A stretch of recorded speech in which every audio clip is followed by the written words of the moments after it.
Happy Devils Thursday. This is the Woo Report. The Woo Report. The Morning Woo Edition, episode 314, titled Nerves No Longer a Factor for Devils. I'm your host, Sam Woo, streaming live from the Primetime Radio Studios here in the bunker on this beautiful Happy Devils Thursday morning. Streaming live on Facebook Live, YouTube Live, Twitter Live, and Twitch on the Let's Go Devils Network. Devils taking on the New York Rangers tonight at The Rock, 7:30 p.m. Eastern start. Best of 3 series. And I'll tell you, experience, question mark. The Devils have figured it out. First 2 games of the series, the anxiousness, the nerves, the not knowing, trying to be too perfect, the extra passes. The Devils have figured it out. Games 3 and 4, the Devils look like a mature, veteran playoff team. Because there's this whole thing through the media, through the hockey media, about experience. And although experience does count for something, if anything, with experience, it will help in a Game 7 situation, is what Larry Brooks said on the State of the Fan address a couple of weeks ago, that he didn't think that experience had much of a factor in the series other than maybe Game 7.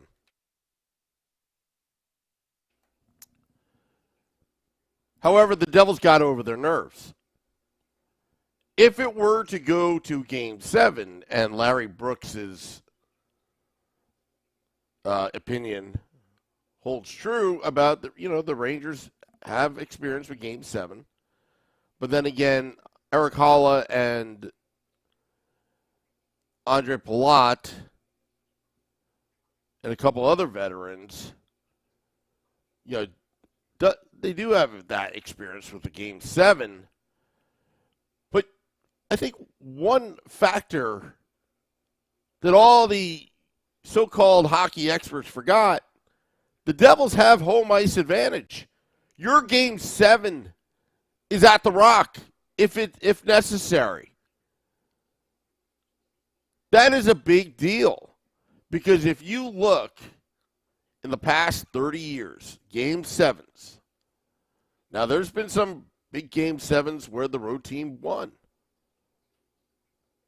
Like the 2003 New Jersey Devils Eastern Conference Finals in Ottawa.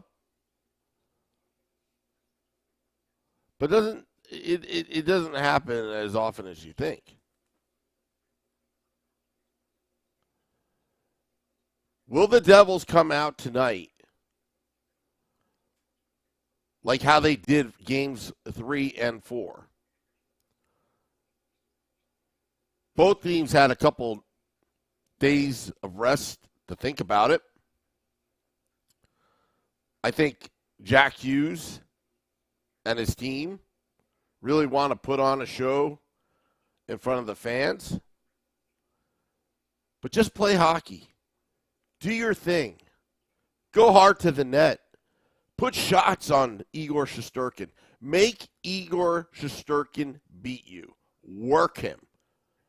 Work him, work him, work him. And go hard to the net.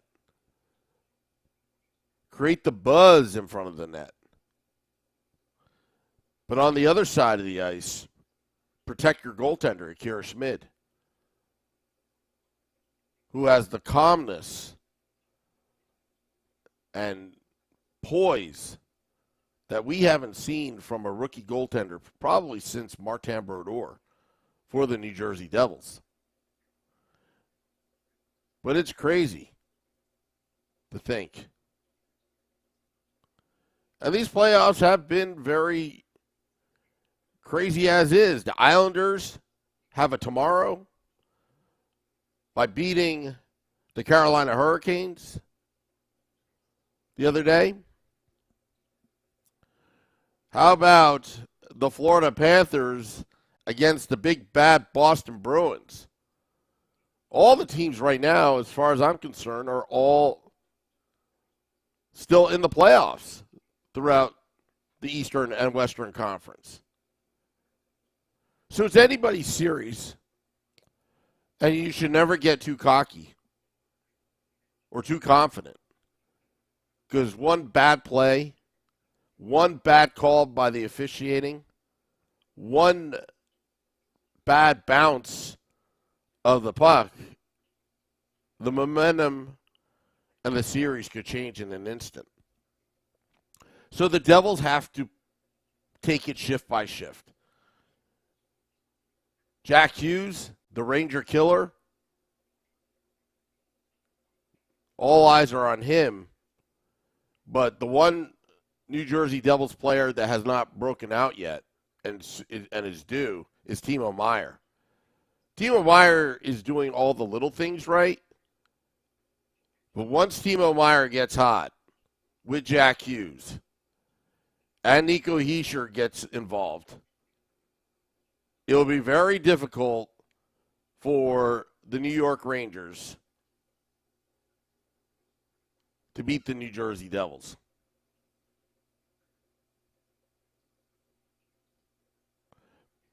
But for the Rangers, they need to quiet down the Prudential Center crowd because the expectations are high, the nerves are out. The Devils need to continue to play their game. Play discipline, stay out of the box. But what's interesting is the Devils have negated the New York Rangers power play. Now, you would expect that the Rangers will try to come back tonight and for the rest of the series to get that power play going. But right as of now, the Devils made the adjustments. They've figured out the Rangers special teams. Stay out of the box and kill off penalties. Your chances of winning are much greater. Supernova 68 asks, Timo time? Question mark. Oh, that's what I'm saying. Timo Meier needs to get on a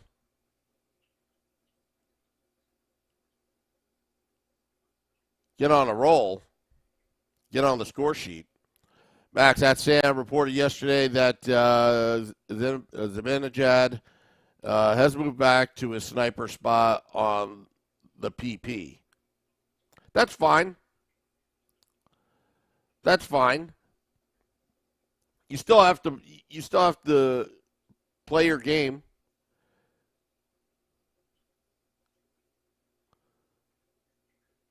But I think right now the Devils have figured out the Rangers. The Devils are going to have to make the adjustments. And that's what good playoff teams do. They figure it out. They figure a way.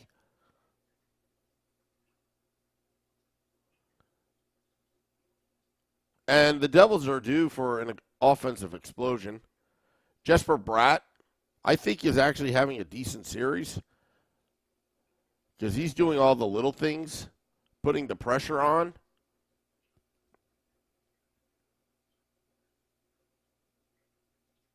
John Marino's having a great series. I think Andre Palat, I think he is... I think he's having a decent series, but he's having a difficult time. But he's finding ways to contribute. I know it was an empty net goal that he had the other night, but he needed that. Sealing the deal, going for the jugular, getting the win.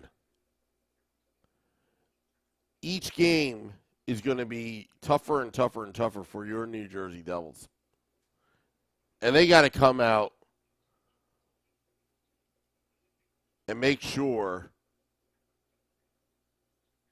that they put the puck on the net, simplify the game, north-south.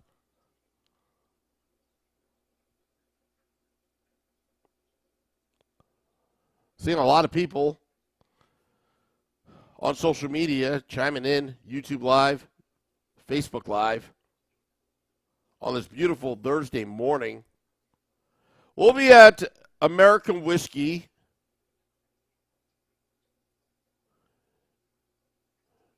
and on the big stage. We'll probably go around 5:45 p.m. Eastern. Who will show up? We won't know. Actually, we won't know till 5 p.m. if our guest is coming or not. But that's okay. It's the playoffs. People get busy. Stacy White says, hey, Sam, you need to come out strong. You're totally right about stay out of the box. Stacy White of the Facebook Live. Hello, Stacy. Ray Leo, Timo Meier does so much off the puck for this team that goes unnoticed. Absolutely. Absolutely. But at some point, he's going to get on the scoreboard or the score sheet. And that's how crazy Timo Meier is doing a lot of the little things to help his teammates. And that should be duly noted. Thank you, Ray Leo. And Ray Leo says, if I'm Lindy, I don't change a thing. I figure the Devils have figured something out. If I'm the Devils, maybe I want to get to the net more and create more rebounds. Absolutely. That's the only way to beat Shesterkin. Have you noticed that the Devils go hard to the net and they've been knocking Shesterkin off his skates? You know, not trying to hurt him, obviously, but just playing hard, going hard to the net. That's how you're going to beat him. If Shesterkin is untouched and Shesterkin is seeing everything that's coming at him, you can just kiss the game goodbye because he is that good. How would the Devils beat Shesterkin is by peppering them. Now, they don't have as many shots on goal because the Rangers are blocking a lot of shots. So it's very important to get up close and get that shot off and make him beat you. Make him work. He's going to make his great saves. Ted says the guest is Martin Brodeur. I don't know. Could be. You never know. Also, I want to thank JCB Architectural, good friend of the podcast.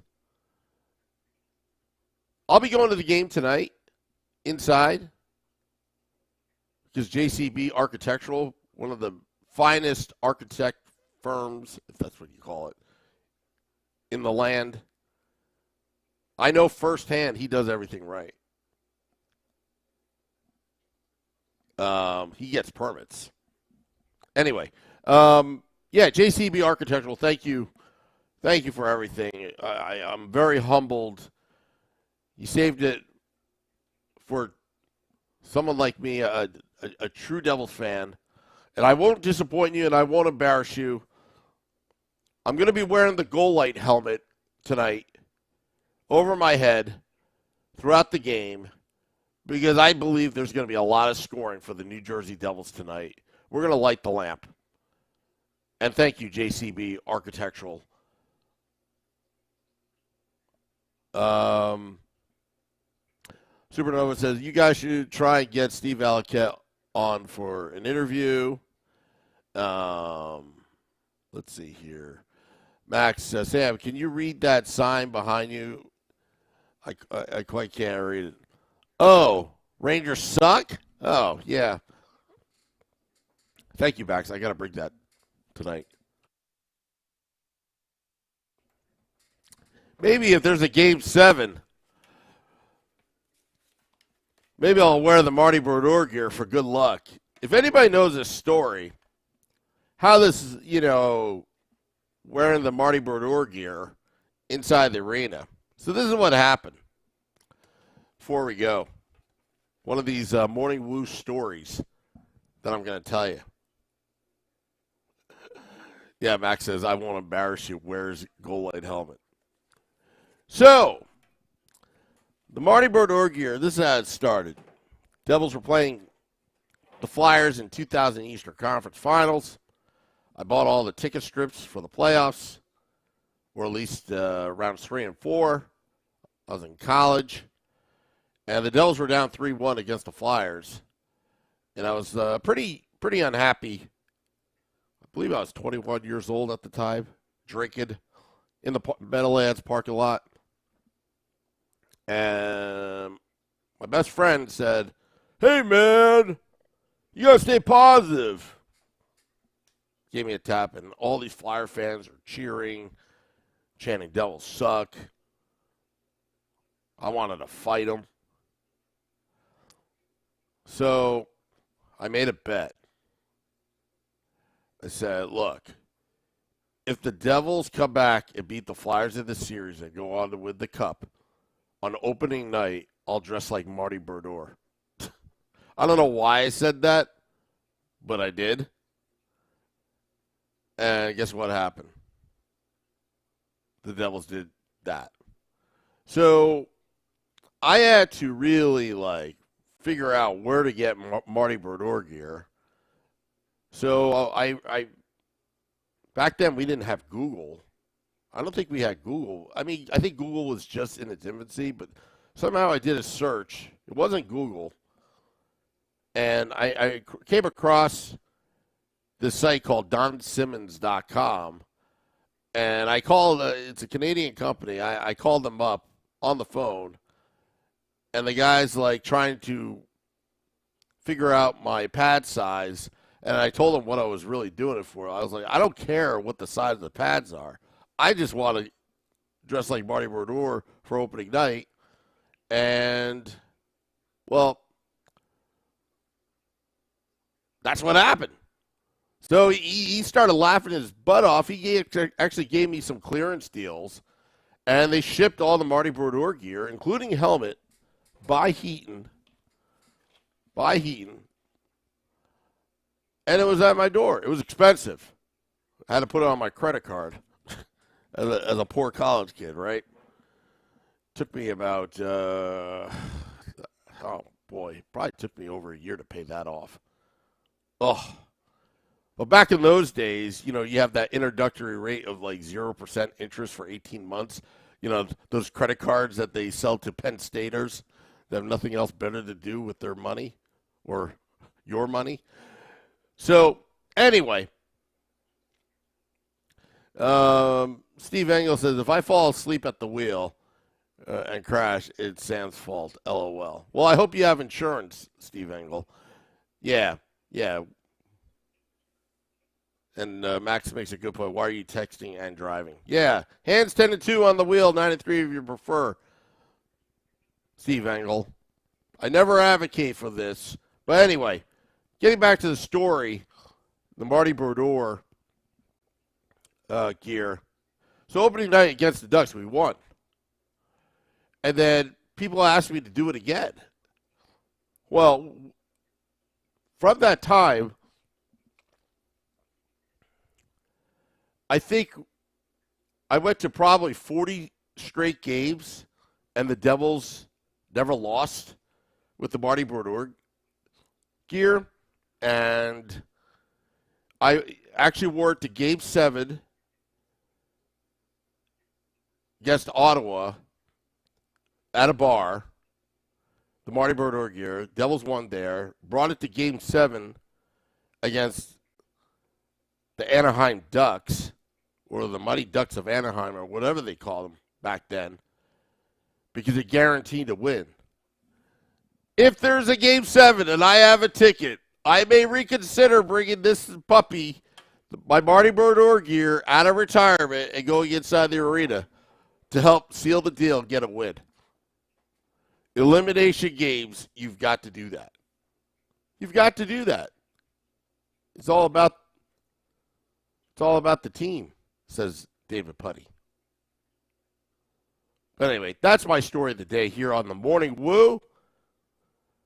We'll be at American Whiskey, Shorts Guy and I, for Game Day Live. We've got special guests at least stopping by at the big stage, 51 Edison Place, across the street from Prudential Center, next to Championship Plaza, very close to the Devil's Den team store.